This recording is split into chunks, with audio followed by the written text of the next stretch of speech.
आपके अपने channel career TV पर आप सभी का स्वागत है। जैसा कि कल मैं बात कर रहा था कि एडमिट कार्ड का सेंटर जो है वो अलर्ट हो गया है, तो अब एडमिट कार्ड भी इशू हो गया है और एडमिट कार्ड शो होने लगे हैं। आप लोग जिन लोगों ने एडमिट कार्ड डाउनलोड नहीं किए हों वो लोग अपना एडमिट कार्ड डाउनलोड कर लें। और अब ये है निरंतर 28 या 29 में एग्ज़ाम है, तो अब ज़्यादा टाइम भी नहीं बचा है, तो अब क्या है सीधे जुट जाना है। Practice set. तो अब ज़्यादा बात ना करते हुए सीधे हम आते हैं। फिजिक्स का प्रैक्टिस सेट 5 नंबर है, तो अब हम इसे सीधे क्वेश्चन पे आते हैं। इसमें क्या है, अभिकेंद्रक बल किसे कहते हैं? अभिकेंद्रक बल किसे कहते हैं? तो अभिकेंद्रक बल किसे कहते हैं? तो इसमें क्या होगा ऑप्शन, आपने नोटबुक उठा लिया होगा और पेन उठा लिया होगा, क्योंकि अब साथ ही लिखते चलो और ऑप्शन लिखते चलो, जो गलत है वो गलत लिखते चलो। तो क्या होता है अभिकेंद्रक बल क्या होता है? जब देखो सूर्य और पृथ्वी के जब चारों ओर चक्कर क्या है, जब देखो सूर्य और पृथ्वी के चारों ओर चक्कर लगाते हैं ना, तो उसके बीच जो लगता है क्या, अभिकेंद्रक बल लगता है ना, वो सेंटर्ड फोर्स लगता है। तो ये क्या है, केंद्र की ओर लगने वाला बल या पृथ्वी की ओर लगने वाला बल या चंद्रमा की ओर लगने वाला बल या इनमें से कोई नहीं। तो इसमें क्या होगा, केंद्र की ओर लगने वाला बल क्या होता है, अभिकेंद्रक बल होता है। अब दूसरे क्वेश्चन पे चलते हैं। दूसरा क्वेश्चन हमारा क्या है, 2 नंबर क्वेश्चन हमारा क्या है, 2 नंबर क्वेश्चन है, परमाणु के अंदर न्यूट्रॉन की उपस्थिति की खोज किसने की थी? परमाणु के अंदर न्यूट्रॉन की उपस्थिति की खोज किसने की थी? तो उपस्थिति की खोज है वो किसने की थी? तो उपस्थिति की खोज देखो 1932 में की थी। 1932 में की थी। किसने की थी? चैडविक निक। 1932 में किसने की थी? 1932 में क्या चैडविक ने की थी या निल्स बोर ने की थी या इनमें से कोई नहीं? तो किसने की थी? रदरफोर्ड ने की थी। परमाणु के अंदर न्यूट्रॉनों की खोज जो थी, उपस्थिति की खोज किसने की थी? रदरफोर्ड ने की थी। किसने की थी? रदरफोर्ड। एक है, जैसे आप पढ़े होंगे ईटा पर नाच, ई से इलेक्ट्रॉन और ईटा से थॉमसन और पी से परमाणु और यहाँ पे देखो कंफ्यूज मत होना। देखो न्यूट्रॉन की खोज किसने किया है? देखो न्यूट्रॉन की खोज यहाँ पे तुम्हारे चैडविक जी किए हैं। वो तो हमें आप लोग सोच रहे होंगे कि न्यूट्रॉन की खोज जो है वो तो चैडविक जी ने किया है, बट इन्होंने सर तो बता रहे थे कि सर जी बता रहे हैं कि मतलब है ये नहीं होगा। तो देखो यहाँ पे क्या है, परमाणु के अंदर पूछ रहा है। सेंटेंस देखो पहले सही पढ़ो। परमाणु के अंदर है, तो परमाणु के अंदर किसने खोज की है? चैडविक ने, वो भी 1932 में की थी। फिर न्यूट्रॉन की खोज किसमें की है? न्यूट्रॉन की खोज जो है, न्यूट्रॉन की खोज चैडविक ने की है, बट परमाणु के अंदर न्यूट्रॉन की खोज जो है उन्होंने 1932 में किसने की है? रदरफोर्ड ने। अब अगला क्वेश्चन पे चलते हैं। क्या है? न्यूट्रॉन की खोज किसने की है? अब यहाँ ये क्या है, न्यूट्रॉन की खोज यहाँ पे किसने की है? न्यूट्रॉन की खोज किसने की है? James Chadwick. यहाँ पे क्या होंगे, न्यूट्रॉन की खोज किसने की है? ईटा पर नाच, तो किसने की है? जेम्स चैडविक ने की है। ये तो पता ही होगा। अब आगे चलते हैं। इसमें क्या है, जल के अपचयन में से प्राप्त गैस होती है। जल के अपचयन से प्राप्त गैस कौन सी होती है? जल के अपचयन से, तो जल का अपचयन जो होते हैं, तो जल का अपचयन यानी कि भाई चंद्रमा पर देखा होगा, बोल रहे थे ऑक्सीजन मॉलिक्यूल मिल गए हैं, बट वहां पे हाइड्रोजन मॉलिक्यूल्स की तलाश कर रहे हैं। तो हाइड्रोजन मॉलिक्यूल जो होता है जल के अंदर अपचयन में प्राप्त गैस होती है, कौन? हाइड्रोजन होती है। कौन होती है? हाइड्रोजन होती है। सामान्य ताप एवं दाब एनटीपी पर गैस में 1 मोल का आयतन होता है। सामान्य ताप दाब पर गैस में 1 मोल का आयतन होता है। सामान्य ताप कितना होता है? देखो सामान्य ताप जो होगा, सामान्य ताप जो होता है, सामान्य ताप जो होगा वो कितना होगा? 20 डिग्री सेल्सियस। कितना होगा? 20 डिग्री सेल्सियस। अब एनटीपी, ये देखो क्या है, एटीपी। अब एनटीपी तो एनटीपी कितने होंगे? 22.4 लीटर। इसमें क्या होगा? 22 पॉइंट कितना होगा एनटीपी? एनटीपी कितना होगा? 22.4 22.4 लीटर होता है। 22 पॉइंट कितना होता है? 22.4 लीटर होता है। तो इसमें क्या है? 22.4 लीटर होगा। यहाँ पे क्या होगा? 22.4 लीटर। अब यहाँ पे ये ना देखना कि देखो 22 लिखा है तो ऊपर वाला डायरेक्ट 22 कर दें, तो इसमें पहला भी गलत, दूसरा भी गलत, तीसरा सही 22.4 और चौथा गलत है। वायुमंडल में किस गैस की उपस्थिति के कारण वायु में पीतल का रंग फीका पड़ जाता है? देखो, वायुमंडल में किस गैस की उपस्थिति के कारण वायु में पीतल का रंग फीका पड़ जाता है? वायु में रंग फीका पड़ना किसके कारण होता है? नाइट्रोजन के कारण होता है, हाइड्रोजन के कारण होता है, ऑक्सीजन के कारण होता है, कार्बन डाइऑक्साइड के कारण होता है। तो इसमें क्या होगा? 6 वाले में देखो, वायु में किस गैस के कारण उपस्थिति के कारण रंग फीका पड़ जाता है? देखो, हाइड्रोजन मॉलिक्यूल जो होंगे उनकी उपस्थिति के कारण क्या होता है? जो क्या है, गैस की उपस्थिति के कारण जो पीला रंग होता है, पीतल जो होता है वो रंग क्या होता है? वो पीला पड़ जाता है।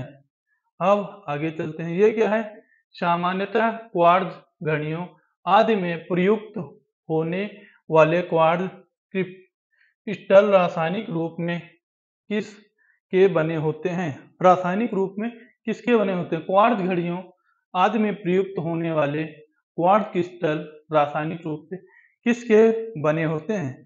तो किसके बने होते हैं? देखो, किसके? सोडियम सिलिकेट के होते हैं, जर्मेनियम डाइऑक्साइड के होते हैं, या सिलिकॉन डाइऑक्साइड के होते हैं, या इनमें से कोई इनके नहीं। तो क्या होगा? इसमें किसके होते हैं? देखो, इसमें क्या होगा? ना सोडियम सिलिकेट के होते हैं, ना जर्मेनियम डाइऑक्साइड के होते हैं। तो क्या होगा? किसके होते हैं? सिलिकॉन डाइऑक्साइड के होते हैं। सामान्य क्वार्ट्ज किसके होते हैं? सिलिकॉन डाइऑक्साइड के होते हैं। अब आगे चलते हैं। निम्नलिखित में से उच्च ताप वाले अतिसंवाहक हैं। उच्च ताप वाले अतिसंवाहक हैं। क्या है उच्च ताप वाला? शुद्ध दुर्बल धातु है, या कार्बनिक बहुलक है, या मिट्टी के तैल में ऑक्साइड है, या मिश्र धातु है। तो इसमें क्या है? इसमें क्या होगा? तो इसमें क्या होगा? जो देखो, शुद्ध दुर्बल धातु भी नहीं होगा, क्योंकि शुद्ध दुर्बल धातु जो होगा वो उच्च ताप वाले अतिसंवाहक नहीं होंगे ना। और कार्बन डाइऑक्साइड का बोलो, मिट्टी के ऑक्साइड होंगे। क्या होंगे? मिट्टी के ऑक्साइड होंगे। आगे चलो, क्या है? निम्न में से किस धातु अयस्क में लोहा नहीं होता है? धातु अयस्क में लोहा नहीं होता है। तो क्या होता है? धातु अयस्क में लोहा नहीं होता है। तो क्या होता है? अब देखो, लिमोनाइट, मैग्नेटाइट, हेमेटाइट इसमें होता है। अब ये क्या है? इसमें क्या है? इसमें लोहा होता है। लिमोनाइट, मैग्नेटाइट, हेमेटाइट में लोहा होता है। अब कैल्सीटेराइट में क्या होता है? बॉक्साइड होता है। कैल्सीटेराइट में क्या होता है? बॉक्साइड होता है। लोहा इसमें नहीं होता है। तो कौन सा हमारा ऑप्शन ए सही होगा। अब क्या है? 10 नंबर। निम्नलिखित में से किस के कारण नाभिकीय विखंडन की क्रिया होती है? नाभिकीय विखंडन की क्रिया किसके कारण होती है? न्यूट्रॉन के कारण, प्रोटॉन के कारण, इलेक्ट्रॉन के कारण, या इसमें क्या होगा? नाभिकीय विखंडन। नाभिकीय विखंडन की क्रिया किसके कारण होती है? नाभिक के अंदर कौन से होते हैं? इलेक्ट्रॉन और प्रोटॉन होते हैं। नाभिक के अंदर इलेक्ट्रॉन होते हैं और प्रोटॉन होते हैं। बट नाभिकीय विखंडन की क्रिया किसके कारण होती है? न्यूट्रॉन्स के कारण जो होती है वो नाभिकीय विखंडन की क्रिया होती है। अब 11 नंबर। क्या है, निम्नलिखित में से मार्स गैस कौन सी है? निम्नलिखित में से मार्स गैस कौन सी है? मीथेन को क्या बोलते हैं? मार्स गैस बोलते हैं। मीथेन को कौन सी गैस बोलते हैं? मार्स गैस बोलते हैं। तो हमारा मीथेन एंड हाइड्रोजन, तो मीथेन हाइड्रोजन नहीं होगा। कार्बन डाइऑक्साइड या कार्बन मोनोऑक्साइड या नाइट्रोजन, तो ये भी नहीं होगा, या कार्बन डाइऑक्साइड, ये भी नहीं। तो क्या होगा? मीथेन होगा या मार्स गैस होगी। आगे, निम्नलिखित में से अदृश्य कण कौन सा है? अदृश्य कण कौन सा? निम्नलिखित में से अदृश्य कण कौन से होते हैं? देखो, अदृश्य कण वो होते हैं जैसे अल्फा होता है, क्या है इसमें पार्टिकल क्या होगा? अल्फा कण होते हैं, बीटा कण होते हैं, बीटा कण होते हैं, और गामा भी कण होते हैं, गामा भी कण होते हैं। और क्या होता है? और क्या होता है? और इसमें प्रोटॉन भी आता है, न्यूट्रॉन भी आता है। तो इसमें देखो अदृश्य कण कौन सा होता है? तो अदृश्य कण तुम्हारा प्रोटॉन भी होता है और न्यूट्रॉन भी होता है। तो मोस्ट प्रोबेबल जो है, यहाँ पे इन लोगों ने कराया क्या है? उन्होंने न्यूट्रॉन कराया था। ये पिछले ईयर के क्वेश्चंस हैं, तो उन्होंने इसमें न्यूट्रॉन्स कराया था। न्यूट्रॉन प्रोटॉन दोनों होते हैं, बट उन्होंने क्या कराया था? मोस्ट प्रोबेबिलिटी किसकी मानी थी? न्यूट्रॉन। किसकी मानी थी? न्यूट्रॉन। न्यूट्रॉन यानी कि यहाँ पे प्रोटॉन होता है और न्यूट्रॉन, तो यहाँ पे न्यूट्रॉनों की मानी थी मोस्ट प्रोबेबिलिटी। अब क्या है? ब्लूटूथ ये टेक्नोलॉजी उपयोग में आती है, टेक्नोलॉजी उपयोग में आती है। अब लैंडलाइन फोन से मोबाइल फोन के संपर्क में, देखो लैंडलाइन फोन से और मोबाइल संपर्क फोन में, या उपकरण के माध्यम से वायरलेस संपर्क में, या मोबाइल फोन के माध्यम से सिग्नल संप्रेषण में, या सैटेलाइट टीवी के संप्रेषण में, किसमें आती है? तो इसमें किसमें आती है? इसमें आपका क्या होगा? इसमें आपका ऑप्शन बी होगा, उपकरणों के कम, मध्य और वायरलेस संपर्क में आती है। उपकरणों के मध्य, कम और वायरलेस उपकरणों के संपर्क के मध्य आती है। बी वाला हमारा ऑप्शन सही हो गया। अब आगे चलते हैं 14 नंबर। नैनो टेक्नोलॉजी निम्नलिखित में से किससे संबंधित है? अब नैनो टेक्नोलॉजी किससे संबंधित है? नैनो टेक्नोलॉजी किससे संबंधित है? परमाणु अभियंत्र जो होते हैं, वहां पे क्या होती है? यहाँ पे जो होगी, यहाँ पे क्या होगी? नैनो टेक्नोलॉजी यहीं पर देखिए इससे संबंधित है। वैसे नैनो टेक्नोलॉजी यहाँ पे होती है, और कार्बनिक यौगिक अभियांत्रिक होते हैं, सूक्ष्म जीव, इनका सबका जो होता है अध्ययन यानी स्टडी परमाणु अभियांत्रिक जो होता है वो करता है। अब आगे चलते हैं। क्या होगा? निम्न किसी धातु को तार में परिवर्तित करने की क्रिया क्या कहलाती है? किसी तार को धातु में परिवर्तित करने की क्रिया क्या कहलाती है? तो क्या कहलाती है? स्पार्शिक कहलाती है, खिंचाव कहलाती है, तन्यता कहलाती है, आघातवर्धनीयता कहलाती है। इसमें क्या होगा? स्पर्शिका कहलाती है। क्या कहलाती है? स्पर्शिक कहलाती है, स्पर्शिक कहलाती है। ये वाला ऑप्शन सही। तरंग का प्रत्यास्थता गुणांक संख्यात्मक तौर पर उस पर प्रतिबल के बराबर है जो, क्या है? जो किसके बराबर है? जो तार की लंबाई 25% बढ़ता है, या तार की लंबाई क्या है 50% बढ़ा देता है, या तार की लंबाई 75% बढ़ा देता है, या तार की लंबाई 100% बढ़ा देता है। तो तार की लंबाई जो होती है तन्यता किसके कारण होती है? तार की तन्यता जो होगी वो क्या होगा? 1/4 आता है। तो ये क्या होगा? 25, ये तार की लंबाई तो की तन्यता 25% बढ़ा दे, क्या होगा? अप्रत्यास्थता गुणांक की विमा होती है। किस पर होती है? कार्य पर होती है, दाब पर होती है, शक्ति पर होती है। तो क्या कार्य पर होती है? कार्य की होती नहीं, दाब की होती नहीं, शक्ति की होती, क्या होती है? जैसे बल की होती है। क्या होती है? बल की होती है। अब इसमें क्या है? एक ही पदार्थ के समान लंबाई की दो तार की त्रिज्या का अनुपात 2:4 है। यदि इनको दो समान बल में खींचा जाए तो लंबाई में वृद्धि का अनुपात होगा। यदि दो समान लंबाई में खींचा जाए तो इनके वृद्धि का अनुपात होगा।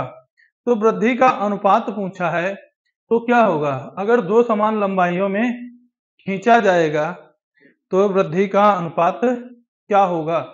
तो इसमें जब दो समान लंबाइयों में खींचा जाना है तो इसका अनुपात जो है, जैसे एक लंबाई में खींच रहा है, फिर एक लंबाई में खींच रहा है, ठीक, फिर दूसरी लंबाई में खींच रहा है, तो ये क्या हो जाती हैं, R1 अपान R2। सीधा देखो फार्मूला बता दें, ये तो आपको आता होगा हमारे समझ से। अब एक आता है R1 अपान R2, तो इसका क्या होगा, एक एरिया निकालेंगे तो क्या होगा, पाई आर स्क्वायर, क्या होगा, pi r square A1 A2 pi r square A2 होगा, ठीक, पाई आर स्क्वायर A2 हो जाएगा। अब इसी तरह से क्या करेंगे, L1 निकालने के लिए, लंबाई L1 निकालने के लिए क्या करेंगे, देखो लंबाई L1 निकालना है तो लंबाई L1 निकालने के लिए इसी में कर देते हैं। जब लंबाई L1 निकालने के लिए क्या करते हैं, एक फार्मूला लगाते हैं, डायरेक्ट कर देते हैं क्योंकि स्पेस कम है। L is equal to delta L is equal to F A यानी एरिया होगा, वॉल्यूम मल्टीपल इंटू गामा होगा। अब इसमें ये क्या करते हैं, इसी को L1 मान लेते हैं। अब जब इसी फार्मूला ये पुट करेंगे, पूरा करेंगे, तो ये L2 आएगा, ऊपर आएगा R2 का स्क्वायर अपॉन R1 का स्क्वायर। तो इससे क्या निकाल लेते हैं, 1/4 निकाल लेते हैं, 1/4 निकाल लेते हैं। तो ये हमारा ए वाला हो जाएगा। तो अब आगे चलते हैं। इसमें क्या है, जब बल लगाने से लंबाई में वृद्धि होती है और विकृति कहलाती है। देखो, जब बल लगाने से लंबाई में वृद्धि होती है तो क्या अनुदैर्ध्य तरंगे होंगी, अनुप्रस्थ तरंगे होंगी। देखो, अब एक चीज आपको क्वेश्चन बताना है, जो प्रकाश की तरंग है वो अनुदैर्ध्य तरंग होती है कि अनुप्रस्थ तरंग होती है। ध्वनि की तरंगे अनुदैर्ध्य तरंगे होती है या अनुप्रस्थ तरंगे होती है। इसका आप कमेंट बॉक्स में आंसर जरूर दीजिएगा। इसमें क्या है, जब बल लगाने से लंबाई में वृद्धि होती है तो विकृति कहलाती है। तो विकृति कैसी कहलाती है, तो विकृति कहलाती है। तो विकृति कैसी कहलाती है, वो क्या होगी, अनुदैर्ध्य तरंग होगी। तो क्या होगी, अनुदैर्ध्य तरंग हो जाएगी। अब आगे चलते हैं। किसी तार को खींचने में प्रति एकांक आयतन किया गया कार्य। तो इसमें क्या होगा, किसी तार को खींचने में प्रति एकांक आयतन किया गया कार्य प्रतिबल इंटू विकृत होगा, या 1/2 प्रतिबल गुणे विकृत होगा, या प्रतिबल बटे विकृत होगा, या प्रतिबल बटे विकृत बटे प्रतिबल होगा।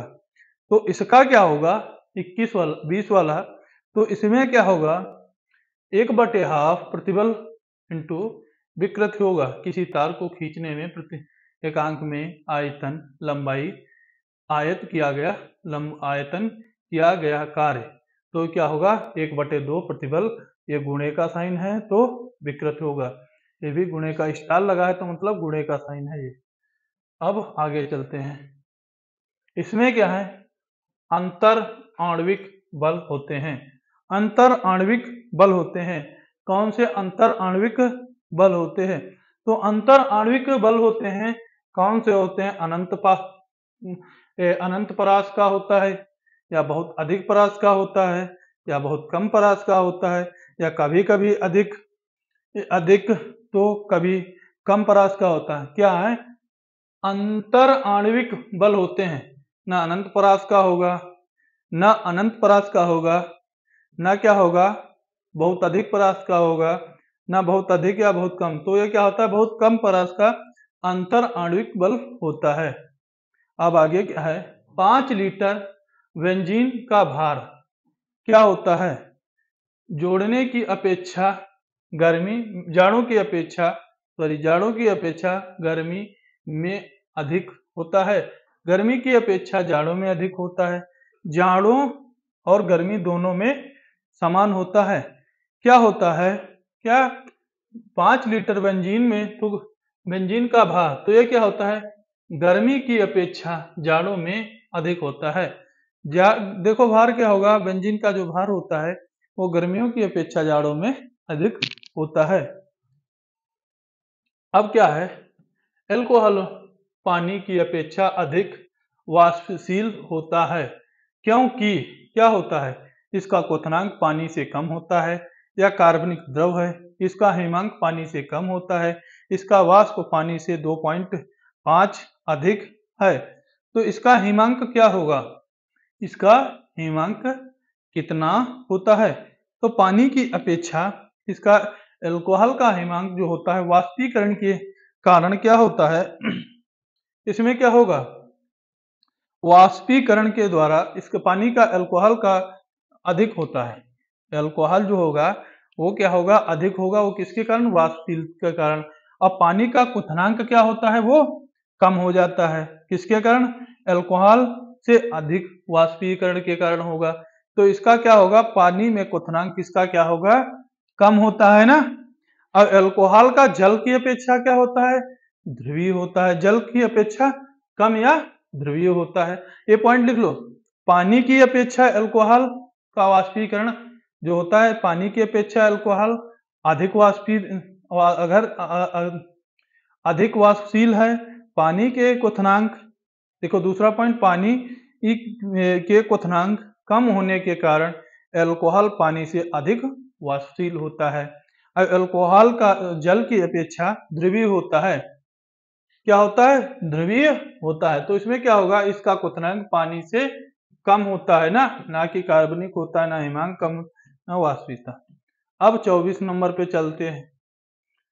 क्या है, एक बोतल में 30 डिग्री सेल्सियस पर जल भरा है, तो बोतल का ढक्कन चंद्रमा पर खोल दें, खोलने पर क्या होगा। देखो क्या है, 30 डिग्री पर क्या है, एक बोतल 30 डिग्री सेंटीग्रेड पर जल भरा है, बोतल का ढक्कन चंद्रमा पर खोल दें तो क्या होगा, चंद्रमा पर वायुमंडलीय दाब क्या होगा, शून्य होगा। वहां वायुमंडलीय दाब क्या हो जाएगा, शून्य हो जाएगा। अगर शून्य हो जाएगा तो इसका क्वथनांक जो होगा वो कम हो जाएगा। जब इसका क्वथनांक कम हो जाएगा तो क्या होगा, 30 डिग्री पर पानी क्या हो जाएगा, उबलना शुरू हो जाएगा। 30 डिग्री पर क्या होता है, पानी जब क्वथनांक कम हो जाता है, क्वथनांक कम होगा, और तो ये क्या होगा, वायुमंडलीय दाब जब इसके शून्य हो जाएगा तो क्या होगा, पानी उबलना शुरू हो जाएगा। जब बोतल चंद्रमा पर खोलते हैं तो इसी के कारण पानी उबलना स्टार्ट कर देता है। तो क्या समझे, जब ये होगा चंद्रमा पर हम बोतल खोलेंगे तो क्या होगा, वहां पे वायुमंडलीय दाब शून्य होगा, वहां पे क्या होगा, क्वथनांक कम हो जाएगा। और जब क्वथनांक कम हो जाएगा तो ढक्कन खोलने पर चंद्रमा पर क्या होगा, तो जल जम जाएगा, नहीं। जल हाइड्रोजन की अपेक्षा ऑक्साइड में विघटित हो जाएगा, नहीं। तो इसमें क्या होगा, जल उबलने लगेगा, क्या होगा, जल उबलने लगेगा।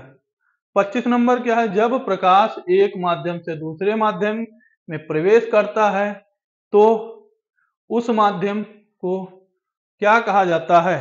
तो देखो जब प्रकाश क्या होता है, देखो समझा रहे हैं, जब प्रकाश सघन माध्यम से विरल माध्यम, देखो क्या है, डेंस मीडियम से रेयर मीडियम में जब जाता है, डेंस मीडियम से रेयर मीडियम में जाता है तो क्या है, इधर क्या होगा, I/R। देखो तो ये क्या होगा, डेंस मीडियम से रेयर मीडियम में जाता है तो उसमें क्या होता है, प्रकाश परिवर्तन होता है, अपवर्तन होता है। क्या होता है, इसके ऑप्शन जो है, परिवर्तन होगा, अपवर्तन होगा, इनमें से दोनों होंगे, इसमें से कोई नहीं होगा। तो ये आपको आंसर जो है वो करने हैं और कमेंट बॉक्स में इसका आंसर देना है। आज की क्लास कैसी लगी कमेंट बॉक्स में बताइएगा, आंसर जरूर करिएगा कमेंट बॉक्स में। जय हिंद।